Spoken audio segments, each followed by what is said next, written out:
Assalamualaikum warahmatullahi wabarakatuh. Nama saya Umi Oktaviani, perwakilan dari kelompok Desa Kiraput, Keripik Talas. Di sini, saya akan mempresentasikan hasil diskusi dari kelompok kami. Adapun nama-nama dari kelompok kami, yang pertama, Rani Angelina Maria. Yang kedua, saya sendiri Umi Oktaviani. Yang ketiga, Mulyati Saputri. Yang keempat, Astuti. Dan yang kelima, Lutfia. Baiklah, langsung saja pada bab pertama. 1. Bisnis background. Talas merupakan bisnis makanan yang senantiasa bertahan dan terus berkembang seiring dengan meningkatkan kebutuhan kuliner masyarakat. Ada beberapa hal yang membuat bisnis ini terus tumbuh. Pertama, makanan merupakan suatu kebutuhan masyarakat, baik kebutuhan kuliner atau jajanan maupun kebutuhan pokok. Bisnis makanan yang memiliki harga pasar tersendiri yaitu seperti mahasiswa, remaja, dan masyarakat penggemar kuliner. Talas merupakan tumbuhan yang 90% bagiannya dapat dimakan, seperti daun, tangkai daun, pelepah, umbi induk, dan umbi anakan. Bagian yang tidak dapat dimakan hanyalah akar-akar serabutnya.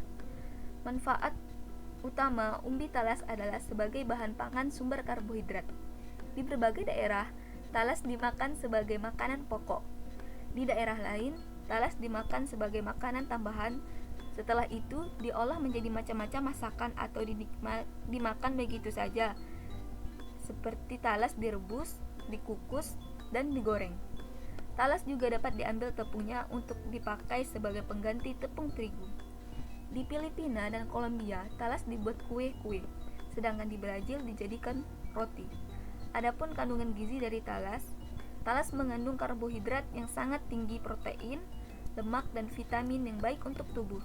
Pada talas Bogor, talas semir, dan talas bentul, kandungan protein kasar berat kering daun adalah 4,24% sampai 6,99%, sedangkan pada umbinya sekitar 0,54% sampai 3,55%.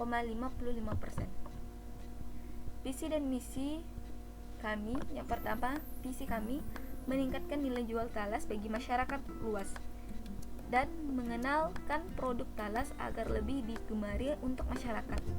Selain enak, keripik talas juga mempunyai kandungan vitamin yang cukup tinggi dan sangat baik untuk kesehatan. Misi yang pertama, melakukan perancangan pengelolaan yang sangat menarik. Yang kedua, mendesain kemasan dan tampilan produk semenarik mungkin bagi generasi sekarang. Yang ketiga, permodalan usaha dirintis milik perseorangan. Yang keempat, melakukan inovasi rasa dan memadukan rasa yang enak. Yang kelima, memasarkan ke seluruh lapisan masyarakat, baik yang tua maupun yang muda. Produk deskripsi, keripik talas Desa Kiraput memiliki varian rasa yang renyah dan empuk, yang dapat dipilih dan dinikmati oleh setiap kalangan masyarakat. Dengan harga terjangkau, Anda bisa menyantap olahan makanan yang mengandung banyak manfaat. Bisa dinikmati bersama keluarga maupun hanya sekedar kumpul dengan teman dan kerabat. Keunggulan produk keripik talas kami adalah rasanya yang gurih, renyah, dan pas. Harga yang kami tawarkan cukup merakyat dan pas buat kantong pelajar ataupun mahasiswa meningkatkan fertilitas. Struktur organisasi: pemilik usaha Umi Oktaviani, bendahara Mulyati Saputri, produksi Astuti, pemasaran Lutfia, dan Rani Angelina Maria. Adapun tugas-tugasnya, yang pertama, Umi Oktaviani sebagai pemilik usaha bertugas mengembangkan usaha dan menemukan peluang. Sebagai pemimpin di dalam sebuah usaha, diharuskan untuk memberi pedoman kerja kepada seluruh bawahan dan bertanggung jawab penuh terhadap kelangsungan usaha. Mulyati Saputri sebagai bendahara bertanggung jawab untuk membuat perencanaan bisnis dan menjadi penasihat keuangan dan mengontrol keuangan bisnis. Astuti sebagai produksi bertanggung jawab untuk memproduksi suatu produk yang berkualitas sehingga lebih efektif dan efisien bagi perusahaan dalam memenuhi target. Lutfia dan Rani Angelina Maria sebagai pemasaran bertugas untuk memasarkan dan mempertahankan kegiatan usaha tersebut demi mendapatkan keuntungan. Pada bab 2, layout bisnis modal Canva. Key partners: Kayak partner kami, usaha rumahan, beberapa kafe sekitaran Pontianak, minimarket, atau toko cemilan. Kayak activity, yang pertama pembelian bahan baku, kedua kegiatan produksi pembuatan keripik, ketiga promosi produk secara offline dan online, yang kelima distribusi hasil produksi. Pada resorsi, pertama bahan baku pembuatan keripik, kedua peralatan pendukung, ketiga tenaga kerja analisis sumber daya manusia. Pada unique value proposition, yang pertama banyak varian rasa, yang kedua harga terjangkau, ketiga tidak mengandung pengawet, yang keempat halal dan sehat, yang kelima keripik tahan lama dan tidak mudah melempem.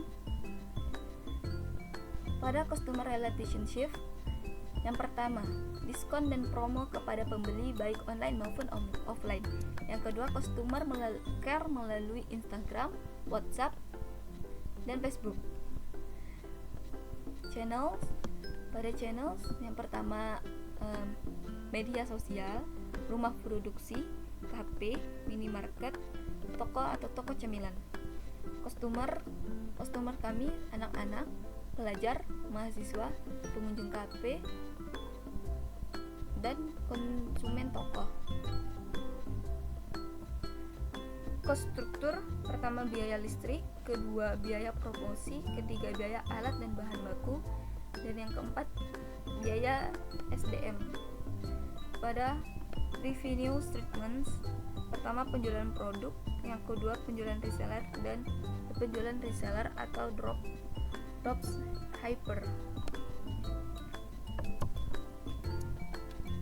Pada keterangan BNC, yang pertama Kek partner kami bekerja sama dengan usaha rumahan Kek Zaraka di Jalan Raya Serdam, Komplek Bumi Batara 1, nomor C48.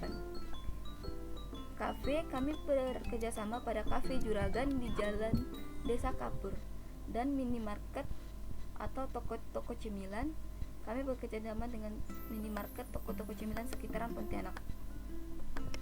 Yang kedua kayak activity, kami membeli bahan baku di pasar seperti talas dan bahan pendukung lainnya, lalu membuat dan mempertahankan kualitas keripik talas, melakukan pengemasan dan pemasaran, serta memberikan pelayanan terbaik kepada para konsumen untuk mempertahankan kepercayaan. Yang ketiga, unique value proposition. Produk kami banyak menggunakan varian rasa seperti rasa original, balado, barbecue, jagung manis, dan coklat, dengan harga yang terjangkau, tentunya tidak mengandung pengawet, halal dan sehat. Juga keripik kami tahan lama dan tidak mudah melempem. Pada customer relationship, akan ada diskon atau potongan harga baik offline maupun online, dan customer care melalui Instagram, WhatsApp, dan Facebook. Yang kelima, customer segments. Kami menjual produk ini kepada seluruh kalangan masyarakat seperti anak-anak, pelajar, mahasiswa, konsumen toko, dan pengunjung kafe. Yang keenam, care resorsi. Alat dan bahan yang digunakan yaitu kompor, panci, pisau, sendok, talenan, baskom, penyaring gorengan, garam, gula, varian rasa bumbu, larutan kapur, bawang putih, dan lain-lain. Yang ketujuh, channels.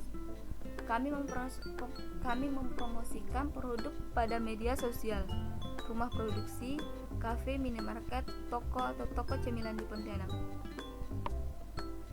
Cost struktur, biaya listrik, promosi, alat dan bahan, dan biaya SDM. Yang ke-9, review statement. Produk kami mendapatkan pemasukan dari penjualan offline dan online, serta promosi produk dan membuka open reseller. Pada bab ketiga, financial plan. Yang pertama, business preparation budget. Total pada alat 1.346.000, total pada bahan 364.000, total pada biaya operasional 850.000. Jika ditotalkan dari ketiga tersebut adalah 2.560.000. Yang kedua, business execution budget. Pada alat di sini sudah kami tulis alat-alat apa saja, berapa banyak, dan jumlahnya. Dan begitu pun pada bahan dan biaya operasional. Yang C, break even point. BEP harga total biaya produksi satu kali. Harga jual per bungkus Rp 15.000. BEP produksi total biaya produksi untuk satu kali produksi harga per bungkus dibagi harga per bungkus sama dengan 124.000 kita bagikan dengan 15.000 sama dengan 30 bungkus. Jadi untuk mencapai titik-titik impas maka dalam satu bungkus keripik talas yang harus terjual adalah 30 bungkus. Analisa keuntungannya, pendapatan dibagi keripik talas yang analisa keuntungan, keripik talas yang terjual dikali harga jual. Keripik talas tadi ada 30 bungkus, harga per bungkusnya adalah 15.000. Kita kalikan 30 dikali 15.000 sama dengan 450.000. Sedangkan untuk total produksi dalam satu kali produksi 124.000. Untuk keuntungannya, pendapatan kita kurangkan dengan total biaya produksi. Pendapatan kita tadi ini 450.000 kita kurangkan dengan 124.000 sama dengan 326.000.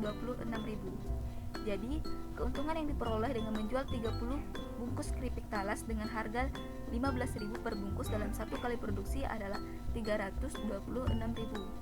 Pengembalian modal total biaya produksi kita bagikan dengan laba usaha sama dengan pengembalian modal tadi 124.000 kita bagikan dengan 326.000 sama dengan 3,4 kali produksi. Jadi modal akan kembali setelah 4 kali produksi. Yang D, profit atau revenue sharing. Di Zakira Food Keripik Talas menawarkan pembagian keuntungan kepada calon reseller sebesar 30%. Sebagai contoh perhitungan, harga jual per bungkus 15.000, harga pokok 10.000, penjualan setiap penjualan 30 bungkus.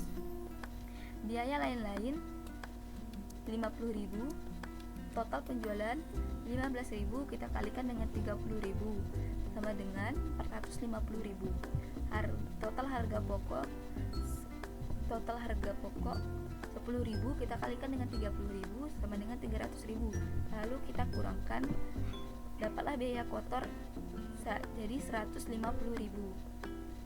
Nah, untuk biaya lain-lain langsung kita masukkan. Biaya lain-lain sini 50.000 kita kurangkan jadi 100.000, dapat laba bersih. Jadi di Zakira Food Keripik Talas di sini 70%.